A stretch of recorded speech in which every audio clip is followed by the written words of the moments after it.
Have you ever caught yourself constantly sacrificing for people who in the end only drain you? Have you helped someone over and over again only to finally realize that this person never really changes? The truth is, not all people are meant to be helped. There are clear warning signs for types of people you are better off avoiding, not out of lack of love, but out of wisdom and self-respect. There is a fine line between being a blessing and becoming an accomplice. If we are not careful, we can become a target for manipulation, exploitation, and emotional exhaustion, and that from people who don't even want real change. As Jung said, true help does not come from pity, but from understanding. In this text, we dive deep into 7 types of people you should not help. These warnings are not based on opinions, but on wisdom that can protect your inner peace and mental balance. Many people feel guilty when they have to say no. We were taught that helping is always something good. But what if I told you that helping the wrong people can destroy your life's purpose? There are people who are not really looking for help. They are looking for someone to carry their burden while they themselves continue on as before. They don't want your wisdom, they want your strength. Even the wisest did not help everyone. Some knew exactly when it was time to draw a line and not throw pearls to those who do not value them. If even those known for their compassion did not help everyone, why do we struggle with it so much? Let's now look at the 7 types of people you should not help. 1. The lazy and passive. I want you to read this with an open heart and a clear mind. There is a difference between those who struggle and those who refuse to move at all. Laziness is not a weakness, it is a choice, a habit, and ultimately self-sabotage.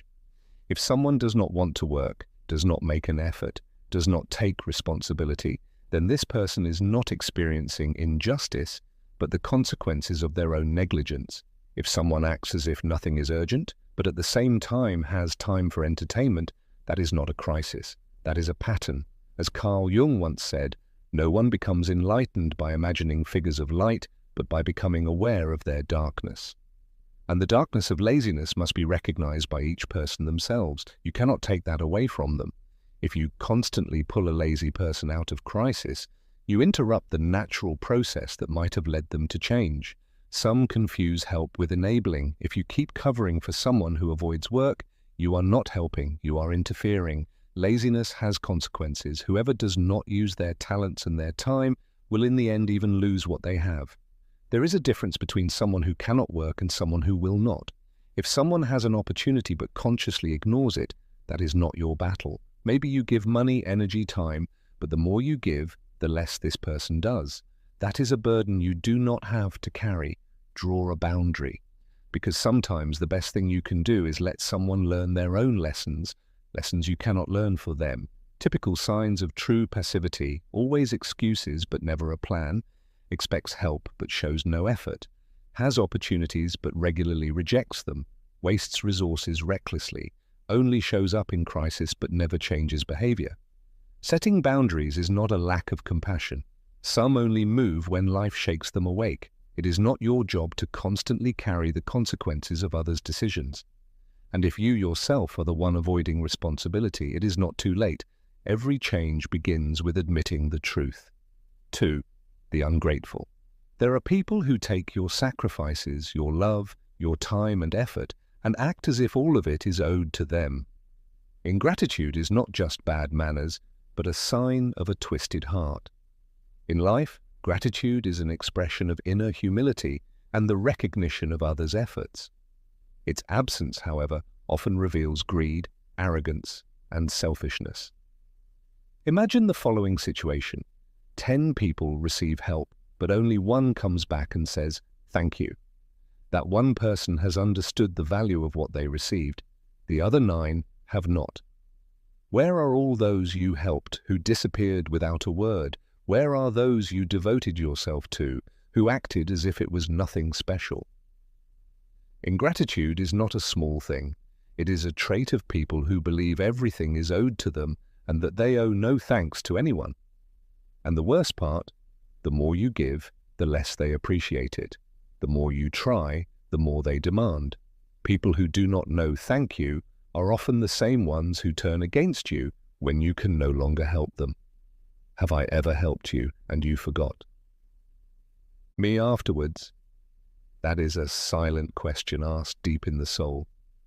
Some of us are exhausted because we try to please those who don't even want to see our effort. But you must know, you were not born to be someone's doormat. If you gave someone the best of yourself and in return received only silence, contempt, or disrespect, then that is not a person you should continue to invest in. Help without gratitude becomes hollow. Gratitude opens doors. If you truly appreciate what you have, life gives you even more. If you do not appreciate it, you lose it. Some people are not trapped because their circumstances are so difficult, but because they never recognize the value of what they already possess. Carl Jung once said, "What we do not integrate into consciousness becomes our destiny." The same applies to gratitude. If we do not consciously cultivate it, we remain empty inside. If you want to live in abundance, be grateful.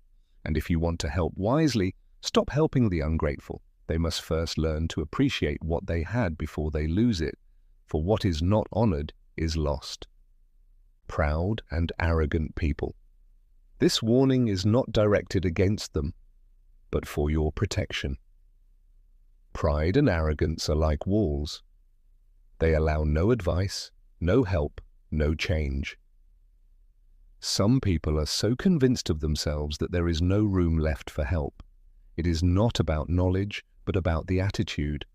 I know everything. Such people reject every attempt to help them. If you give advice, they mock you. If you show compassion, they consider you weak. If you try to guide them to a better path, they take it as an insult, and then you wonder why they fail. Pride does not only come before the fall, it causes it. If you try to help someone who does not even believe they need help, you waste your strength. Such people are not looking for a way, they are looking for confirmation of their illusion. There is a difference between self-confidence and arrogance. Self-confidence springs from belief in life, in meaning, in inner strength. Arrogance comes from the conviction that everything has been achieved only through one's own effort. One says, I can do this because I believe in my inner strength. The other says, I need no one, I am everything by myself. Arrogance often leads to loss of relationships, friends, opportunities, sometimes even the meaning of life. Many great personalities have fallen because they forgot that gratitude and humility accompany the path to growth. History knows many examples, from the powerful who lost everything through their selfishness to ordinary people who ignored every warning. So when you see that someone does not want to accept advice, mocks your words and claims to know everything better, then realize it is not your task to change them. You are not here to save people who do not want help. You can try, but if they reject you, you must let go. As Jung said, everything that irritates us about others can lead us to a deeper understanding of ourselves. But understanding does not mean that you must endure the arrogance of others. Be wise, help when you see openness, and when you encounter a closed mind, leave the work to life that you cannot do, an evil and corrupt people. Today one often hears, everyone deserves love. And that is true, but that does not mean that you must support everyone. There is a big difference between loving and condoning. Love does not mean justifying bad behavior. Kindness does not mean tolerating injustice, and support does not mean promoting someone who deliberately causes harm. Evil people do not want help, they want an audience. They do not seek a saving hand, they seek approval in their rebellion against everything that is right. They mock good advice, make fun of discipline, glorify destruction, and invite others to follow them. If you try to change them, they often drag you into their game, and that is precisely the danger. If you help someone who is committed to evil, you become a follower. Even with the best intentions, you can suddenly find yourself in the role of supporting what destroys others. Some people do wrong, not out of weakness, but out of conviction. They do not just choose evil, they defend it, celebrate it, spread it proudly, and the most dangerous thing, you do not always recognize them immediately. Not all evil people are openly aggressive. Some come with charm, a smile, and fine words. but their intentions are twisted. Carl Jung warned that evil often appears in the form of a seductive mask. He said, "The shadow does not want to be improved, it wants to be expressed." If you support something that harms others, even through silence, you contribute to this destruction. That does not mean that you should hate these people, but you must set boundaries. Do not be deceived by their apparent kindness. Look at their actions, not their words. Do they cause suffering? Do they repeat their mistakes without any remorse? Do they try to draw you into their decisions? Helping such people is like pouring water into a leaky vessel, and worse still, in the end you burn yourself. You can pray for them, you can warn them, you can show them the way, but you must not carry them. You must not defend them, protect them, or sacrifice yourself for them while they continue to harm others. You are not their savior. Your responsibility is to stand on the side of what is right, even when it is hard for you. Some people only learn when they feel the consequences of their own actions, and if you constantly put yourself between them and these consequences, you only harm them even more. Unreasonable and stubborn people. Here we are not talking about a lack of intelligence, but about people who consciously shut themselves off from wisdom. Such people do not listen to advice, do not accept criticism, and always choose the same wrong path, even though a better one has long been shown to them. They hear the truth and make fun of it. You give them advice, but they believe they know better. Experience shows them consequences, but yet they keep doing the same thing. They behave like a child who touches the hot stove, gets burned, and still touches it again. Carl Jung said that what we do not consciously learn returns as destiny. And with these people, this destiny appears as one crisis after another. You try to help, but your help is rejected, ignored, or mocked. In the end, you have not helped them. You have only wasted yourself and your time.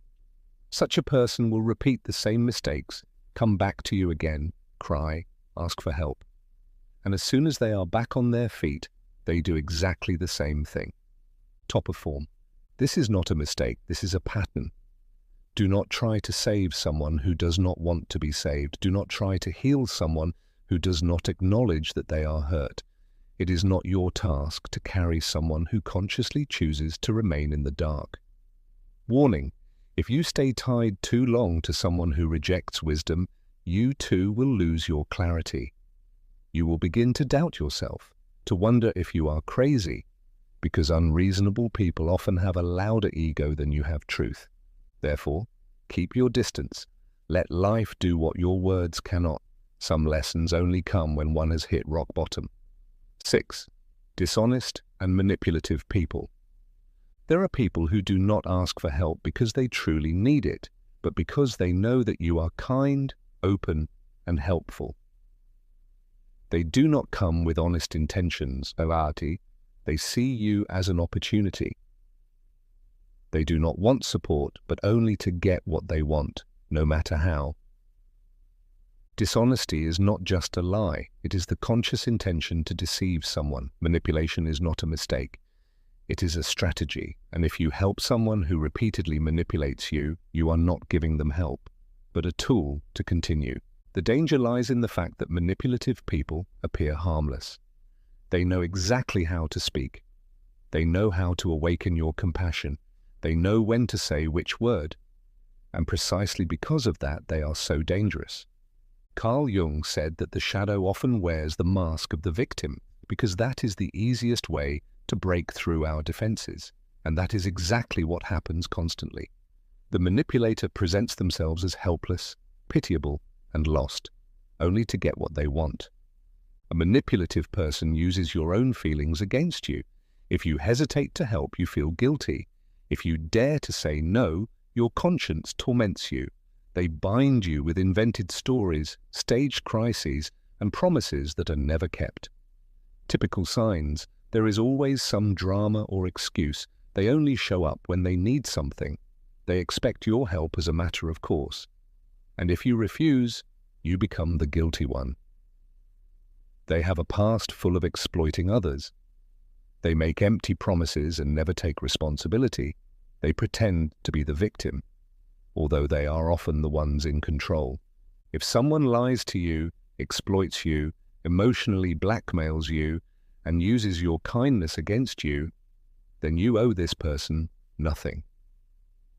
You do not need to prove your goodness to someone who abuses it for their own advantage. Draw a boundary, break the cycle. If you sense that someone is exploiting your helpfulness, take a step back. You are not a source from which everyone can draw at will. You are not a tool. Help only those who are honest, those whose words and actions align, those who do not use your heart as a means to an end, because your energy, your help, your soul, they deserve respect. 7. Those who reject change. There is a difference between a person who struggles with themselves and one who refuses to change, between someone who falls and gets back up and someone who sets up camp where they fell. Some people do not want help.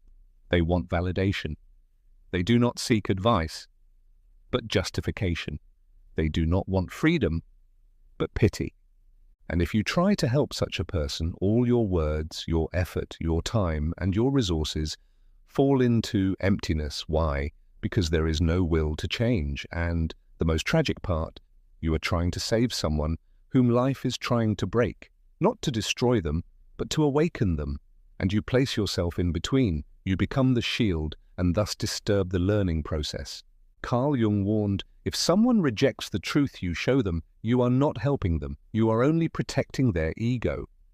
And an ego only changes when it breaks. Some people do not suffer because of bad luck or others' fault. They are where they are because they stubbornly refuse to see the truth, to face the consequences, and to change.